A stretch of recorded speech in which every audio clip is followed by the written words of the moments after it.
Hello, good afternoon, everyone. Thanks for joining the session again. We're going to give it another couple of minutes because I think we're waiting on a few more people to join. So we'll start off in just a couple of minutes. Thank you.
So I think we'll kick off now then, everyone. So hello, welcome, a very warm welcome to, or welcome back to those who joined us in the previous session.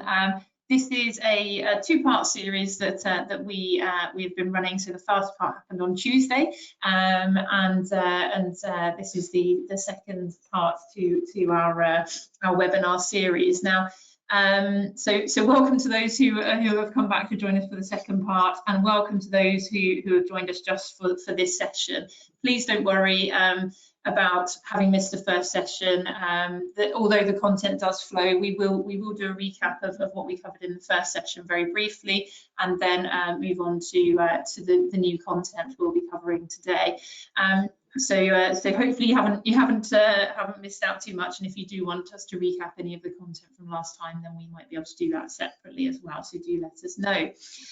So first off, introductions. Those who were on the session previously may recognise my voice. I'm Lucy McDonald. I'm one of the Client Solutions Directors at Amberjack. I have two colleagues on the line with me today. So if I could ask them to introduce themselves, perhaps Kate first.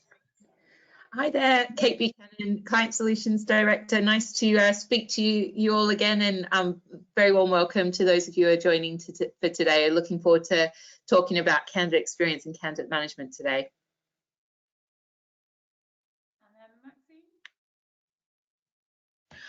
Good morning, my name is Maxine Ward. I'm Resourcing Services Director at Amberjack. So my role is to work with client partners in the RPO, resource process outsourcing.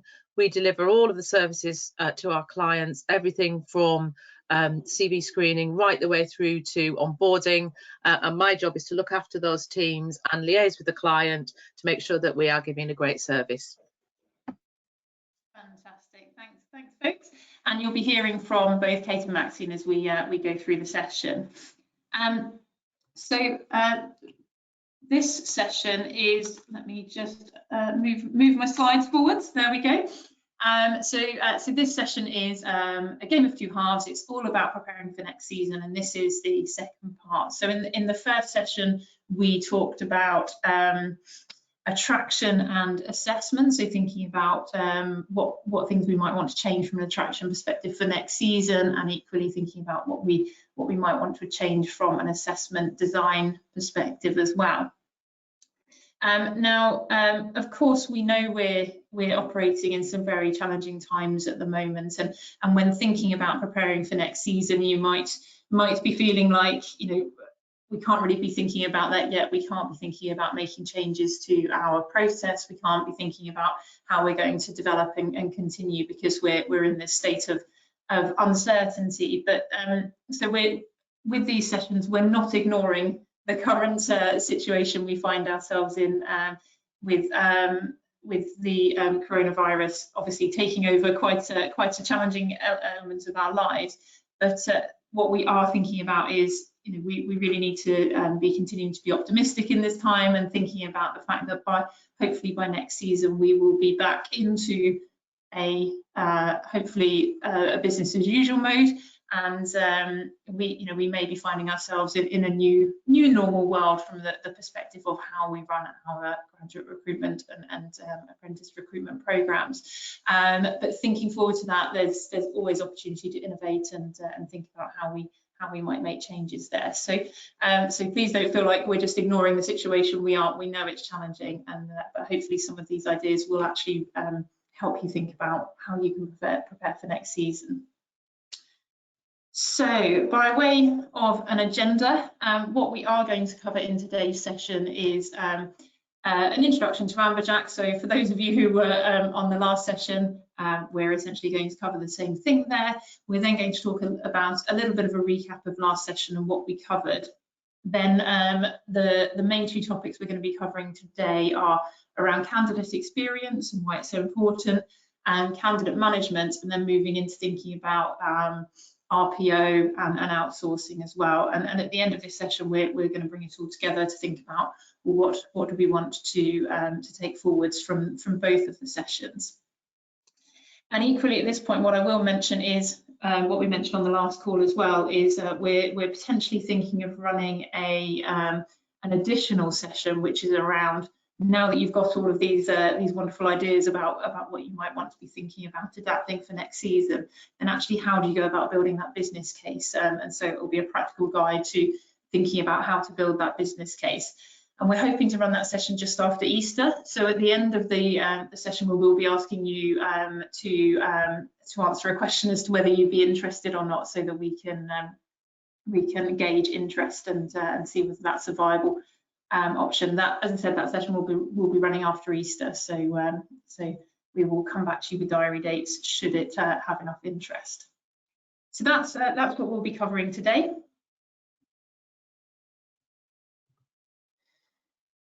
So having heard what we're going to cover today, what we wanted to ask you first of all was a question. So this is going to be an interactive session, and I can actually see that we've got, let me just make my screen look a little different. I might be able to see the code. So you've got a Menti code, which is 389928.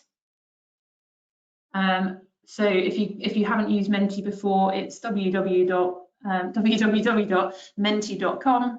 And hopefully you can see the code there, so 389928, I believe it is.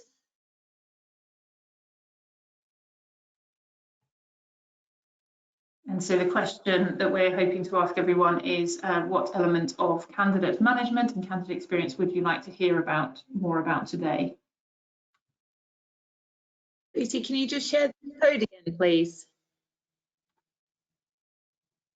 Yes, I'm just struggling to see the code myself, unfortunately. It seems to be sort of hiding at the top of the screen, and I can't seem to see it. Let me just see if I can fix that. Excuse me, folks, for some technical issues. I'm hoping people can use the chat function to just write what they'd like to hear about, and we can refer to that as we go. Yeah, that's another option. So in your control panel, everyone, there is a chat function, and you can drop comments in there as well. Apologies, not sure why the code isn't visible.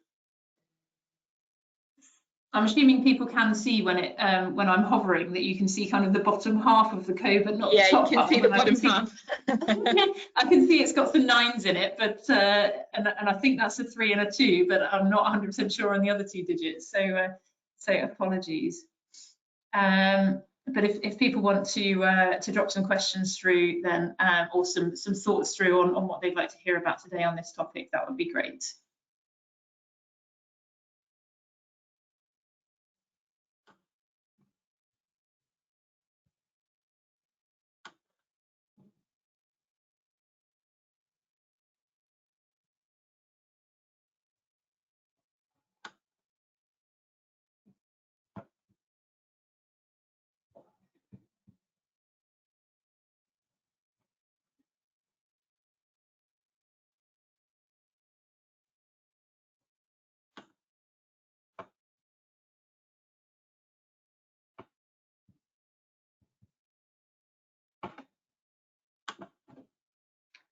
not seeing any comments coming through, so I'm assuming we're what we've talked about, we're covering this session is all covered by what we've talked about. So perhaps we will move on.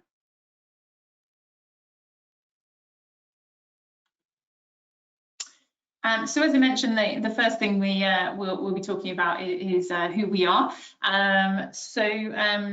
We are Amberjack, as most of you who are on the call probably know, having been on the previous call, and we are unashamedly early talent and volume hiring experts. And this just gives you a snapshot of some of our clients and some of our awards that we've won recently.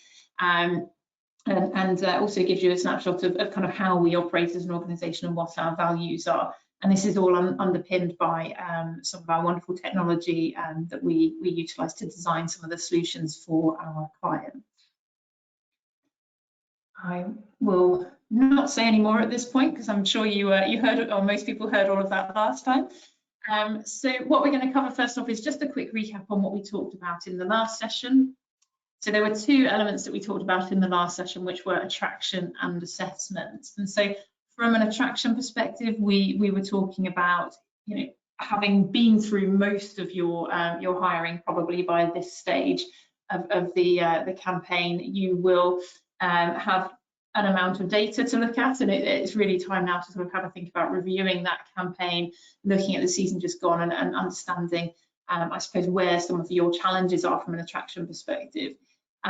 We did talk about the fact that very often attraction challenges are very unique to your business, your sector, and therefore there's no kind of one-size-fits-all formula to really sort of give you an answer from that perspective. It's more about delving into the detail and really understanding what your attraction challenges are.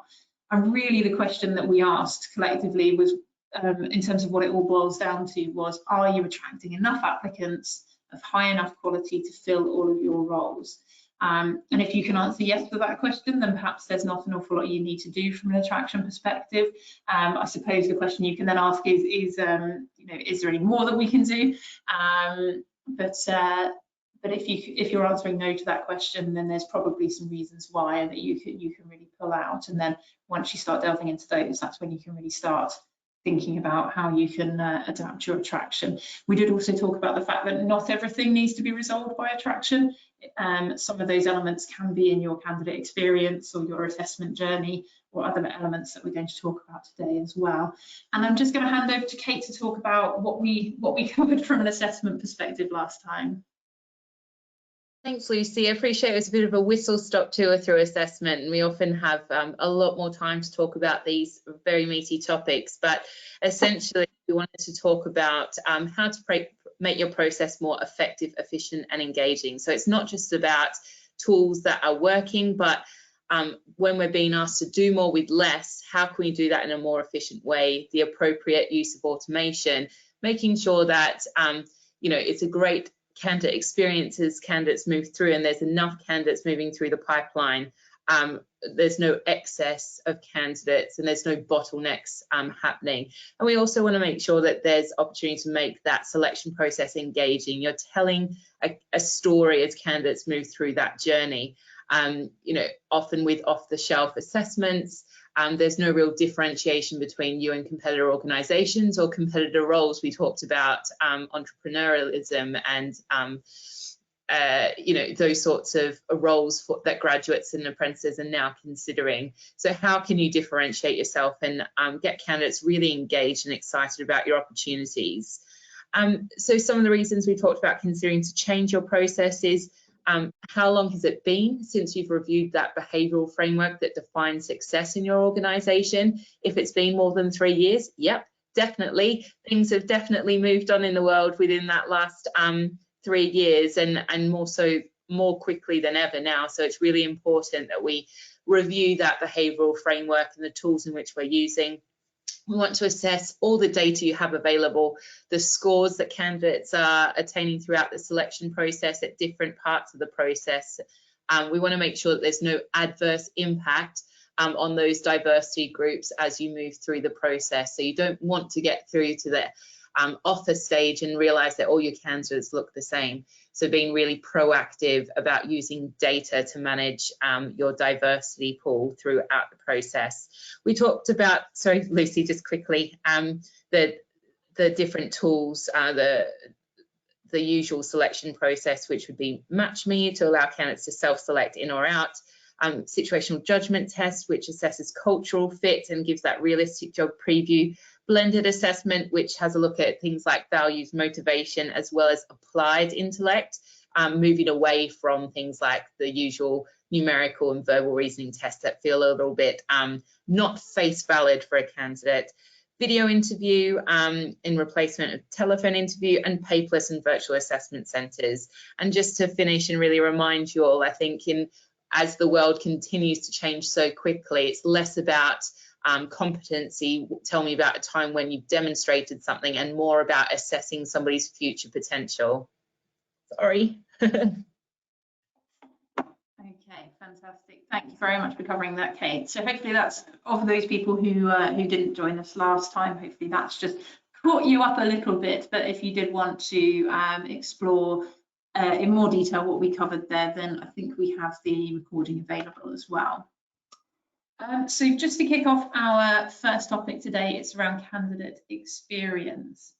And I think the first thing to note about candidate experience is really that particularly with our target audience in the early talent space, those candidates have grown up in a world whereby everything is at your fingertips. Perhaps not right now in our current environment, but these individuals have really grown up in an environment whereby everything is at your fingertips. You can do so many different things immediately on your mobile devices these days, and the world really is at your fingertips. And so candidates are really expecting that same kind of experience when they're going through an assessment process and an application process. And so really we need to have a think about how they might view your current selection process, and that's really the question you should be asking yourself when holding a lens to it in comparison to perhaps an Amazon type experience, I suppose. So really, what is candidate experience? And you know, I think the way we can describe it is it's the way individuals feel about your organisation based on what they've seen and the interactions they've had with your process or with the company itself. So really it's a feeling that candidates have when they walk away from your experience, whether they've been successful or unsuccessful. And really it is about every single interaction. So not only is it the attraction process, the application process, and then all of the assessment stages they might be going through. It could be also looking at their interaction with social media and what they see of your organisation on social media. And you know, it could even be not direct content that you as an organisation are presenting out there, but actually what other people are saying as well. So it's about those Glassdoor reviews. It's about you know, anyone commenting on their experiences with the organisation, whether as a candidate or whether potentially also as a consumer as well. These can all feed into how candidates view you as an organisation. So really that's what we're talking about when we talk about candidate experience, and that I think in itself can be quite daunting because it's such a broad area for you to try and control. So I think it's really about trying to think about how you do control the controllables in the situation. So for example, you as an early talent professional may not have control over your social media channels, for example, or how candidates are, or how customers are dealt with within the organisation. But so you can't really control those elements, or you know, or any bad press about the organisation or anything like that. But you can control the elements of the process that candidates go through, and you can control the messaging you're putting out there around around candidates attraction all the way through to onboarding them. So it's about thinking about those elements and how you can make them as effective as possible. So a number of things to think about as well is of course, you know, it's about your employer brand on social media that we've already mentioned, but equally candidates, you shouldn't just be viewing them as a one-time experience, and I'm probably teaching people to suck eggs when we're talking about this particular topic, but you know, should your silver medalist candidates through your process have a great experience, then they're more likely in their future career to consider coming back and joining you again. So you know, it's likely if they're applying to your sector that they may well enter into that sector and therefore become part of your wider talent pool going forwards in the future. So it's really important to make sure they've had that really great experience, so they walk away going, God, I'm you know, really devastated that I didn't get the job, but I've had such a great experience with that organisation that I would absolutely reapply in the future. And equally thinking about candidates as your consumers as well. So if you're in an industry whereby candidates could potentially be your consumers as well, then you know, your candidate experience can actually have an impact on whether they consider your organisation as a company that they would like to buy for in the future as well. So it's a big responsibility, and it feels really challenging, I think, to be thinking about all of those things at once, as I've already said, and quite daunting. But hopefully we can give you some ideas on perhaps what elements to look at and how to bring some of that together. So we talked about your candidates as consumers, i.e. buying your products, but equally we have also talked a little about candidates growing up in an environment whereby everything's at their fingertips. So what are candidates expecting from their Amazon-like application experience? They really are expecting sort of instant gratification, so instant responses and outcomes to each stage of the process. They're looking for it to be personalised, so for them to gather feedback throughout that process and really have an opportunity to have a fully immersive and interactive experience. They're expecting flexibility in the process as well, so so that they can really lead it themselves and go through the stages of the process in a fashion that suits them and in a time frame that suits them, as well as having flexibility around other challenges around the recruitment process from a neurodiversity perspective, or bringing in those elements as well.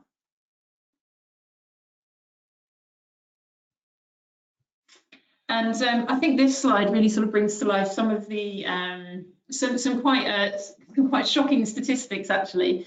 I mean, I obviously you can read through it yourself, but I draw your attention to the sort of feedback side of things on this slide. So only 11% of employers are actually asking for feedback of their candidates and how they feel about the experience, and 82% of employers believe that a poor candidate experience has little negative impact.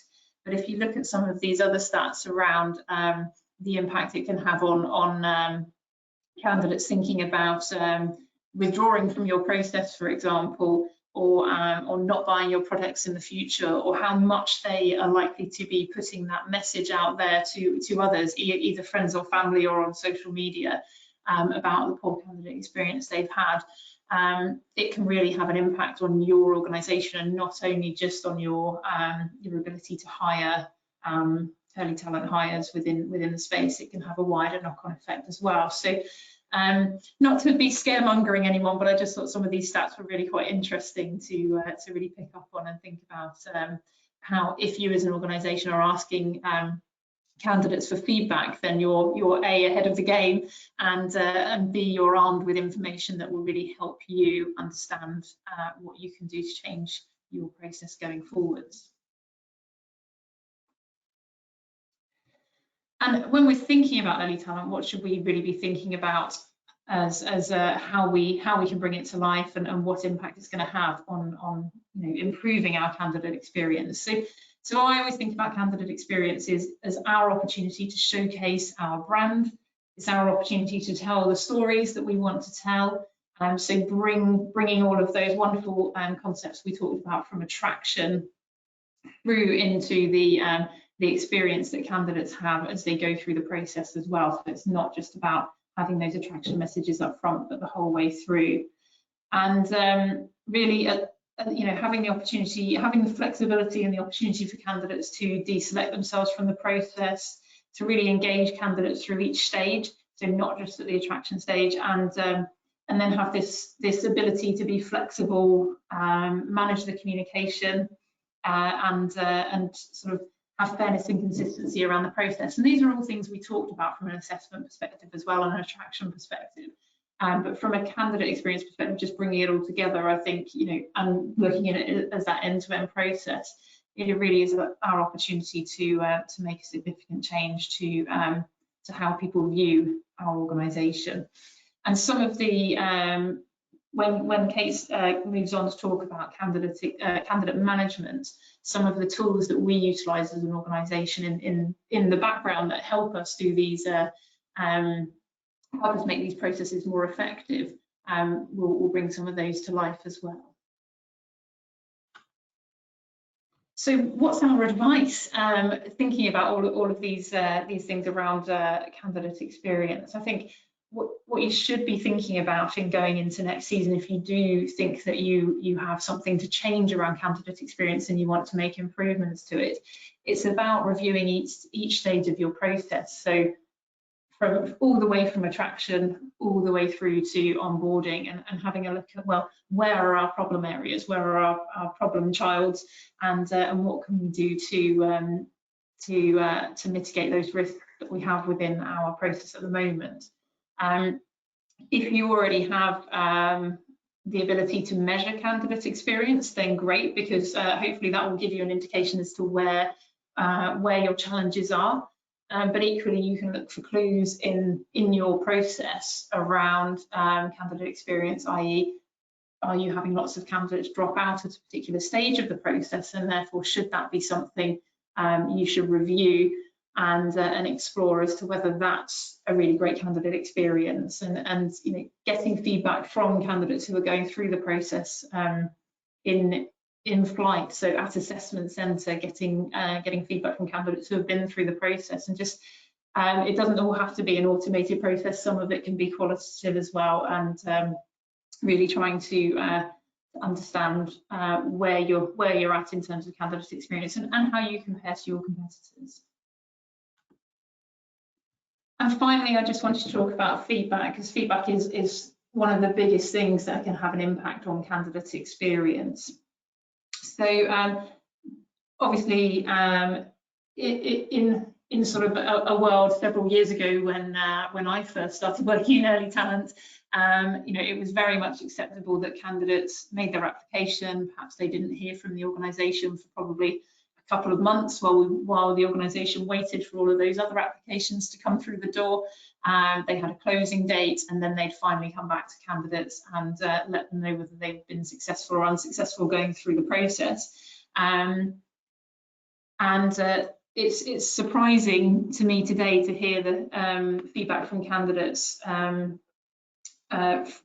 just generally in the world of work or the world of the application process, saying that they haven't heard feedback from many different organisations that they've applied to, and but I think that world is slowly dying away, and we really are moving into a world whereby we need to make sure we're providing feedback at every stage of the process, not just when candidates get through to assessment centre.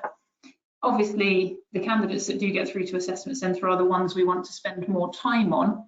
So it can be that the style of feedback you provide as you're providing feedback at the earlier stages of the process can be automated. It can be written content, and I know organisations steered away from that many years ago from a legal perspective, writing written content. But what you can do is based on for example, an SJT, based on the responses candidates give to an item bank of questions, will actually build an automated report on how they performed within that situational judgment test, and so you can give them an idea of perhaps where their strengths and weaknesses lie, or what they could have done better throughout the process. So rather than it being a sort of a direct comment on them as an individual, it's more of a broader description of how they could go about the process in the future, and what we were looking for as an organisation. So really utilising that style of feedback, the automated side of things, really helps. And I think it's really important to manage expectations and inform candidates when to expect feedback, as well as thinking about how you can make that experience personalised, and how that really resonates with candidates in terms of providing that feedback. So it's one of the most important elements to get right, and but there are ways in which you can automate it to make it more effective and work better for you. So in terms of candidate experience, that's all we had to cover today on candidate experience, but Kate is now going to take you through candidate management and what that looks like. Kate, are you there? Lucy. There you are. Oh, can you hear me okay? Yes, fine. Brilliant. So thanks very much, Lucy. We like to view candidate experience and candidate management as inextricably linked. Candidate management is not a transactional part of early careers recruitment. It's quite fundamental that we get it right, and it's an opportunity to deliver some fantastic experience to candidates.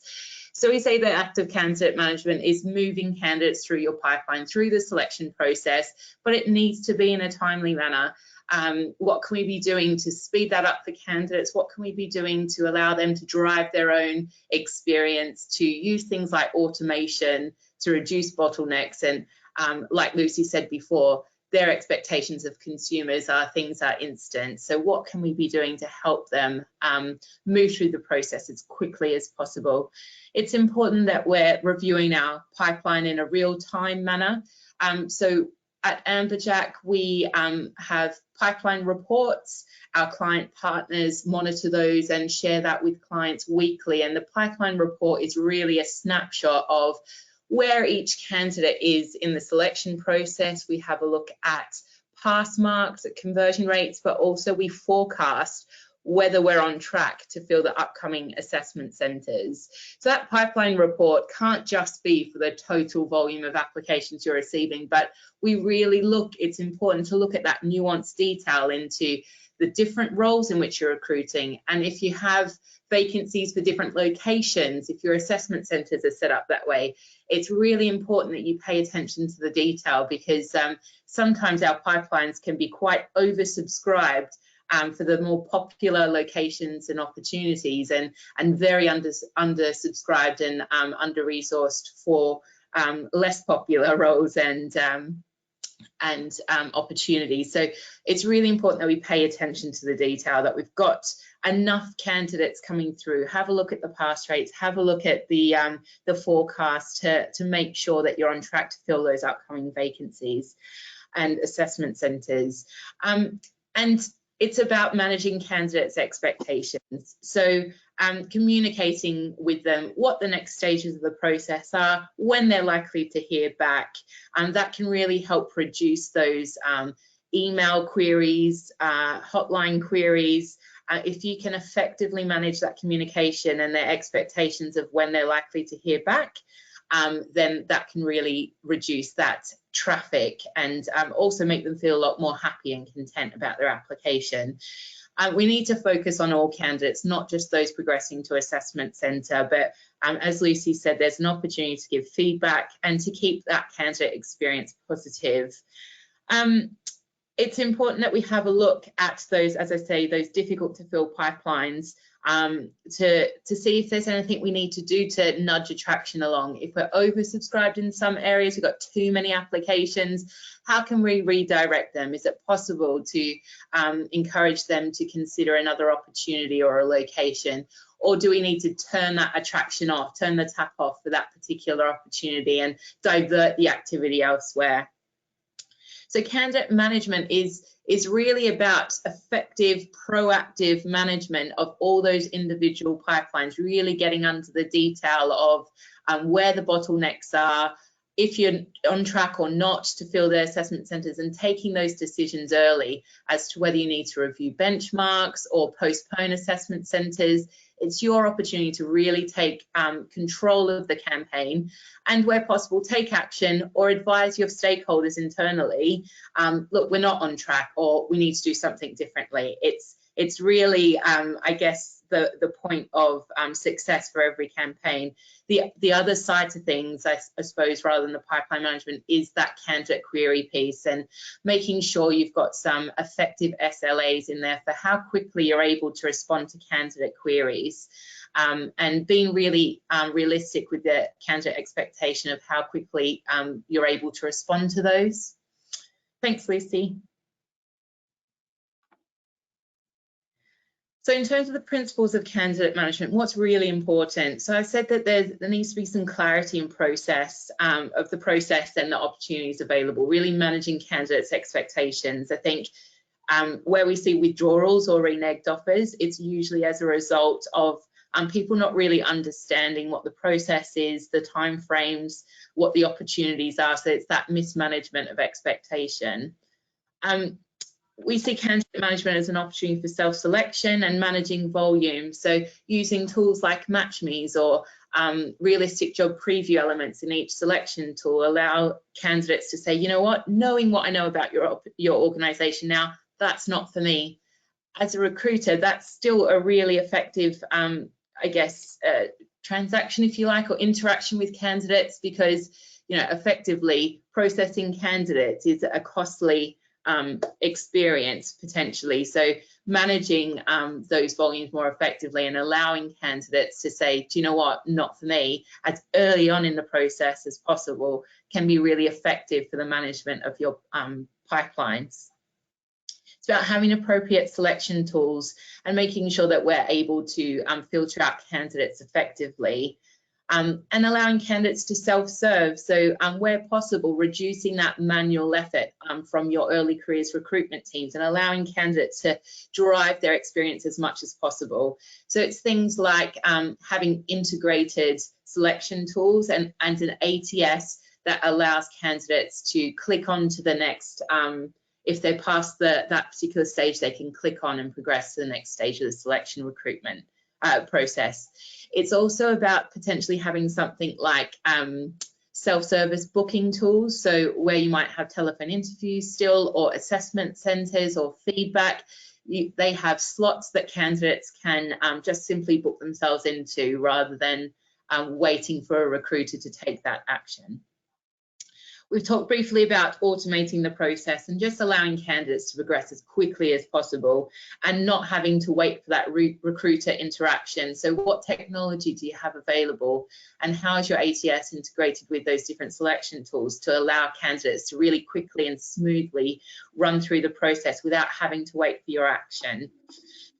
And being clear about what it takes to be successful. So I think where candidates have a terrible experience, it's because we're not being clear and open and honest about what it takes to be successful. What are those behavioural competencies in your framework that define success? You know, are we giving them hints and tips along the way in your applicant tracking system, for example, or in their invitation emails to the next stage of the selection process? Are we being really clear about how to prepare effectively? It's not about giving away the answers, it's about giving candidates the best opportunity to demonstrate the potential. And as a recruiter, it's really important we have access to the reporting, the real-time data, to be able to make proactive management decisions. So we're not waiting for something to, for an assessment centre to be unfilled, for example, but we can see that that's approaching. We're able to see where the candidates are in the pipeline, identify the bottlenecks, and make some really proactive changes. And keep the communication channels to candidates open. So make sure that they have access to frequently asked questions, perhaps in their applicant tracking system, in their sort of My Account area or something similar. Have something like candidate chat tools with scheduled topics for candidates to pop into and ask questions about the upcoming stages of the selection process or what it's like to be a graduate in your organisation. Thanks, Lucy. Great, so in terms of our candidate management and engagement tools, I want to talk you through the technology that can underpin how we successfully deliver campaigns on our clients' behalves. So I've referenced AmberTrack. AmberTrack is essentially our ATS. It is a campaign-based volume applicant tracking system. What I would really say is that if you are having to limp along with a requisition-based system like Taleo or Workday, I won't name and shame, but there are some technologies out there that are absolutely fantastic for the bulk of business as usual recruitment. But I think we all know in our early careers experience, campaign recruitment is a very different beast. And the functionality that we need as recruiters, the bulk communication, the nuanced pipelining, the nuanced benchmarking and automation, the communication, all of that is really important and quite specific to early careers. So I would really encourage you to be brave and challenge your organisation as to whether you've got the right technology in place to effectively manage your candidates through your early careers process, and what impact there is on not having the right technology underpinning your process. So just a little bit about, just a little bit more on that before I move on. The way in which we tackle that debate with and supporting our clients is that we reposition AmberTrack as a student recruitment platform. The moment you start saying ATS, I think a lot of organisations will very quickly close that conversation down and say, well, we have an ATS, you're welcome to use it. But yeah, please do get in touch if you'd like some help in fighting that fight and getting the right technology in place. So AmberTrack is able to do that automation, the bulk processing. It can be branded up to really showcase and tell that story that you are effectively doing through your attraction and selection, but it can be really effectively translated through the technology that you use as well. As Lucy referenced, feedback's really important, and our system allows candidates to access that automated personalised feedback in their account area. So on that account area, you've got a little screenshot on the right there. Candidates are able to have access to that toggle bar, which shows their selection process. So back to what I was saying before about managing candidates' expectations, they can see exactly where they're up to in the selection process and what comes next. You're able to put links to the next stage of the selection process, so they can begin their situational judgment test or their blended test. They can begin their video interview, or they can book their assessment centre slot. There's also an opportunity to provide any sort of information or update. So you might say, we're currently reviewing your video interview scores and you'll hear back in 2 weeks, for example. It just helps to manage that volume of traffic coming through emails and the hotline. From a recruiter perspective, you're able to report on every data item. You're able to complete blind screening, which is particularly important. And we can configure any recruitment process. So where you might have different pipelines requiring a different selection process or requiring different benchmarks, that's all easily able to be accommodated. We've had some really significant achievements in terms of the reduction of recruiter time of 85% and 140% increase in candidate experience. So if you'd really like help in terms of implementing the right technology for student recruitment, please do get in touch. I'm more than happy and quite passionate about fighting that battle for you. we've talked about MatchMe before, but probably more from an assessment perspective. The point I wanted to make here is that it's that use of technology that before they hit apply now on your careers page and start to complete an application form or move through your process, they're having a really nice interaction with some of the scenarios they're likely to come up against. It's bespoke to your organisation, and they're able to make that judgment as to, you know, is this role right for me? Is this organisation right for me? Or we can also set it up to say, based on your responses, we think you'd be right for role X, Y, and Z.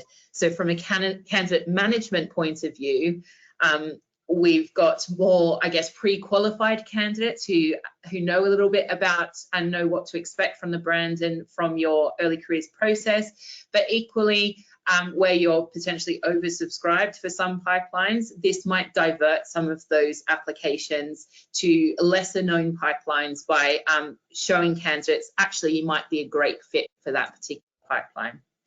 Thanks, Lucy.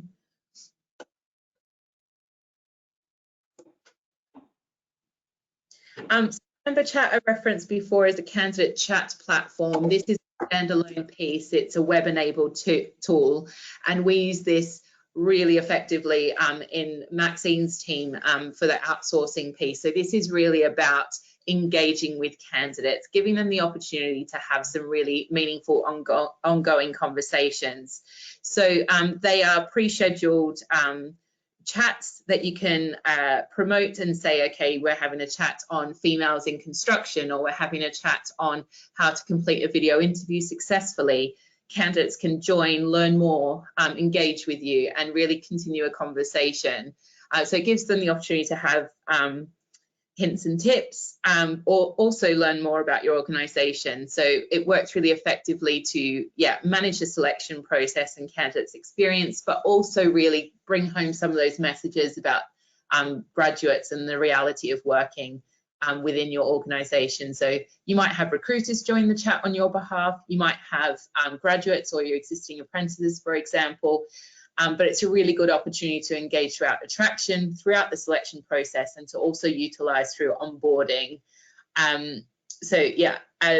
For apprentices as well, where they require a little bit more hand-holding, shall we say, it's a really effective means of perhaps organising chats with schools, parents, teachers, for example. Thanks, Lucy.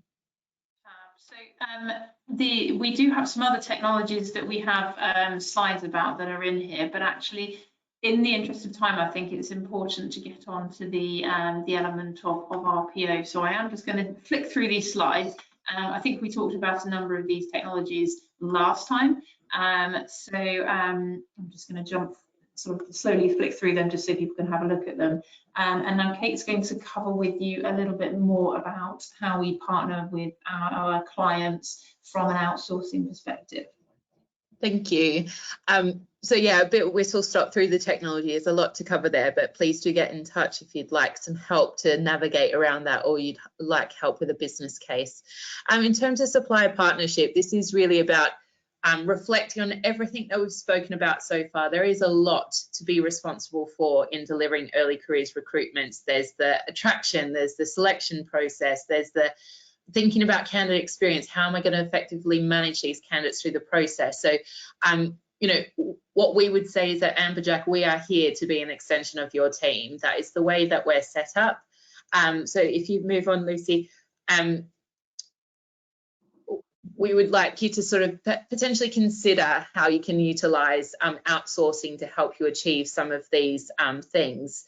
So outsourcing is particularly effective when you're looking for that consistency and reliability, and to flex that resource. Obviously, in peak periods, it feels like you need a team of thousands to get through the emails, the phone calls, the transacting candidates through some of these selection tools. So what we are there to do is to scale up your team and give you the extra sets of hands to get those tasks done within a short period of time.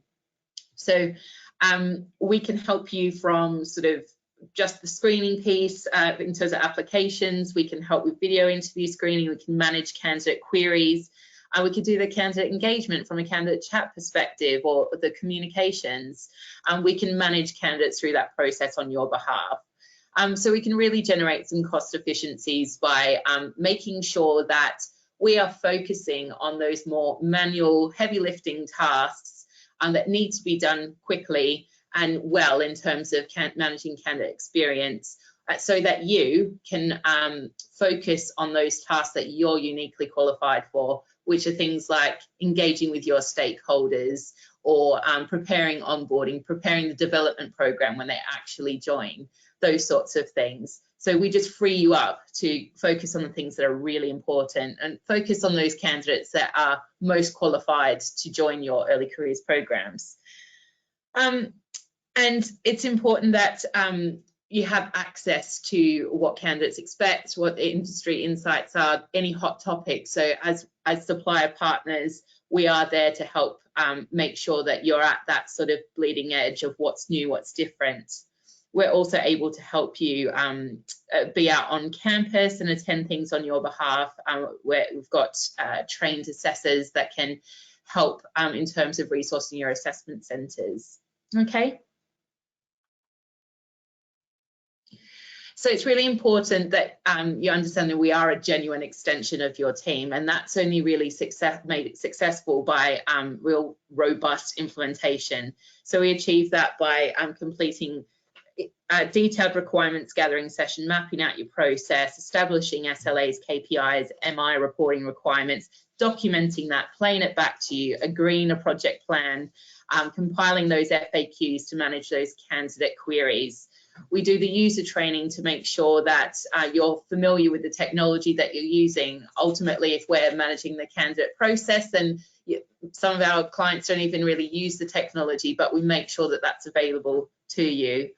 In terms of briefing, we'll make sure that both our assessors and our teams manning the phones and the inbox are absolutely clear on who you are, the frequently asked questions, but most importantly, the tone of voice. We want it to be a genuine, authentic interaction with your brand.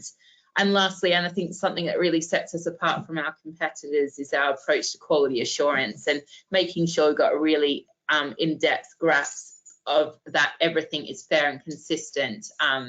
As you move through a season that might stretch over several weeks or months, we need to make sure that the first candidates that apply and interact with your early careers recruitment are treated in exactly the same way or effectively as the last candidates moving through.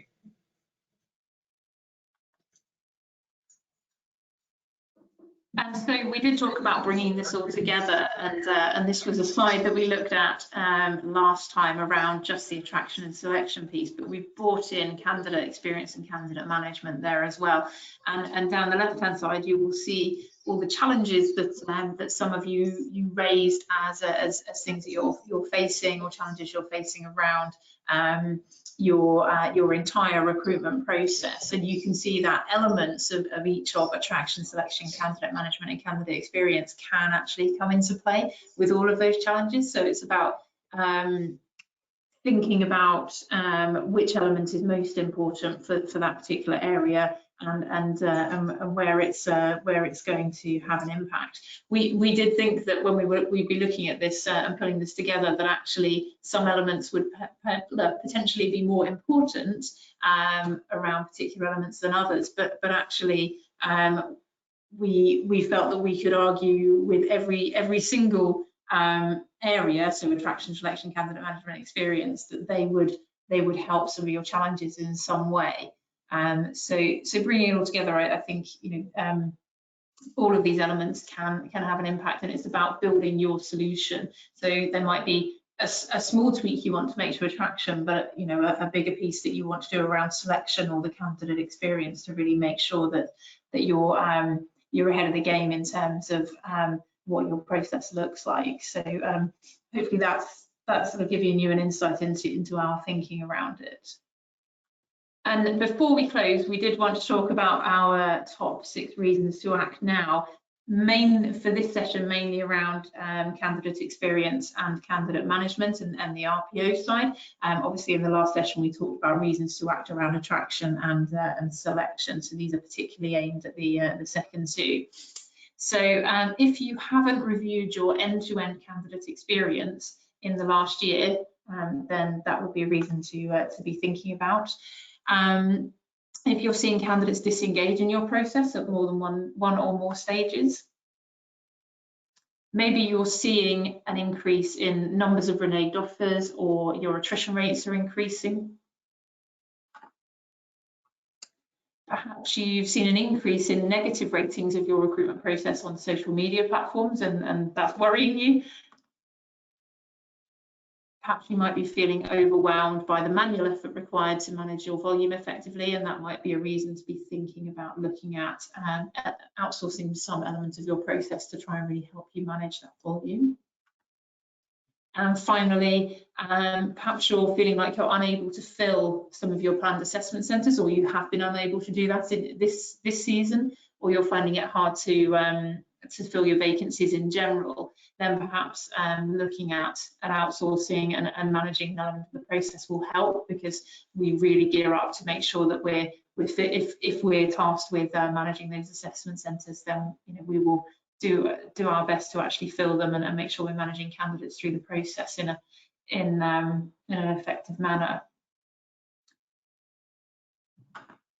So finally, we did want to open up for questions, and I'm conscious we've only got a couple of minutes left, and I have managed to work out the Mentimeter code, you'll be delighted to know.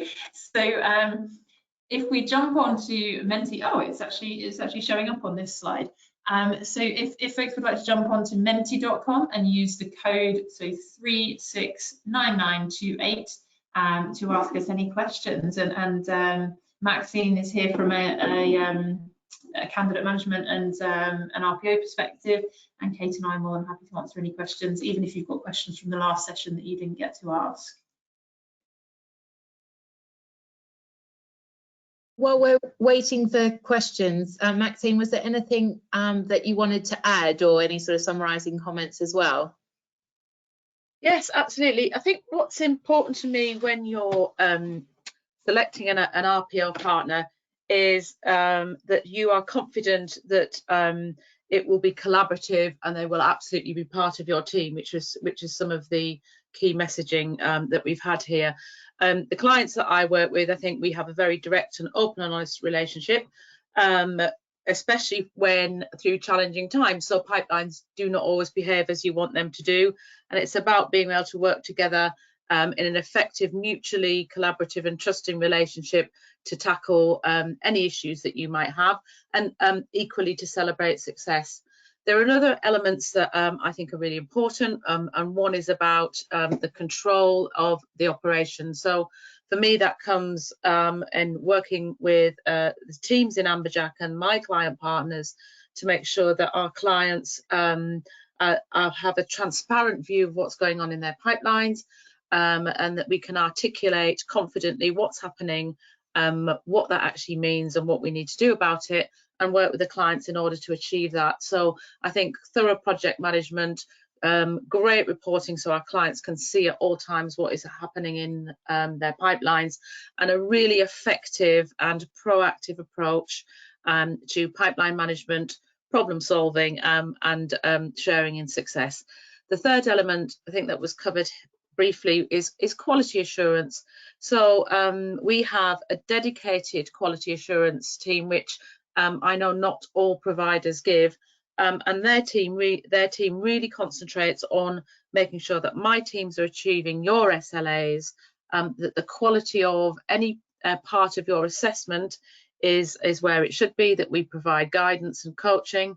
That sometimes also allows us to give feedback to our suppliers, because we can look at the outcomes and qualities of assessment centres on your behalf, and supply coaching for your internal assessors if that's the way you go. So I think they are three of the things, as well as what needs to happen is about how it happens, and being able to work with a partner that you trust to deliver the pipelines, and those three elements of it.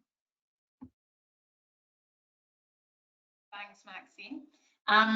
We do have a question that's just come up here that I'm sure people can see. So how do I choose what elements of my process to outsource? I think really looking at those key 6 areas that you highlighted at the end, I think it's a balance between how much stakeholder and internal stakeholder engagement you want, how much resource you got available, how dynamic and responsive you want that campaign to be. So sometimes it is really difficult if you find that you've been overwhelmed with applications to fire up an internal team quickly to do that.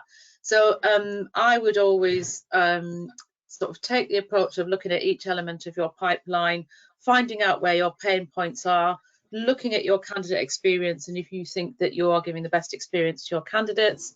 Obviously you need to look at budget as well, and what you can and can't deliver within your budgets. But having said that, that is again a service that we can supply. So if you're thinking I'm not quite sure where to go, then that is something we can help you with. So we can help and work with you to look at each element of your process, the candidate experience, your outcomes, and quality, to help you decide which bits you want to outsource. So it's different for everybody. I can see the next question. I'm just missing the first bit of it. You go for that. Are you happy for me to do that? Yeah, feel free. Okay, so we will, when we set up a new campaign, suggest some standard reporting to clients. We have standard pipeline reports that can tell you where everybody is in the process and how efficient and what's happening. So we will look at different conversion rates. So for example, you might recruit finance and HR graduates and putting them through the same process and finding out that there are discrepancies between performances in those pipelines, and what is it you need to do.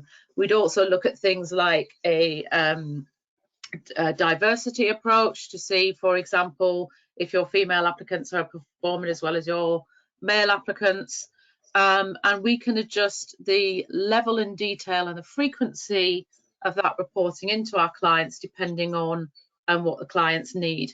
So normally we would recommend at least a weekly call to go through those, but if it needs to be more often, if there's a particular part of the process that we need to focus on over a short period of time, we can do that. So an example is that I am just setting up a process with one of our clients in Europe, who would need us to very, very quickly screen over 2,000 telephone interviews. So when we're in the process of setting that up and rolling it out, and when we're doing that, we're having a daily call to make sure that everything is running smoothly. We also recommend that we have a monthly service review to make sure we're performing against the SLAs, talk about issues, strategy, and where we want to go next, and end of campaign reports. But it's really flexible depending on what our clients need. You can probably see the next question that's come up as well, Maxine, which is one that I direct your way as well. So okay. So it really depends. I think cost is really difficult to quantify. I think what we will do is look at delivering the service that you want within the budget that you have.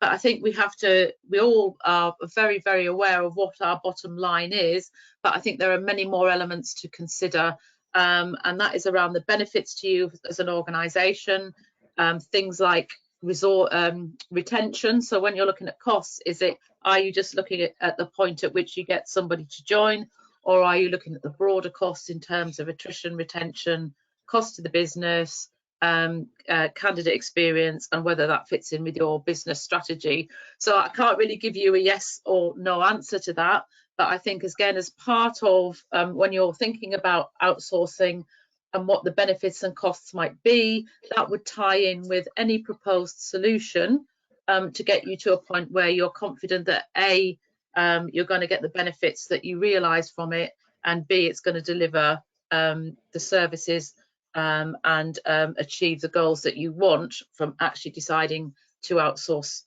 all or some of your recruitment.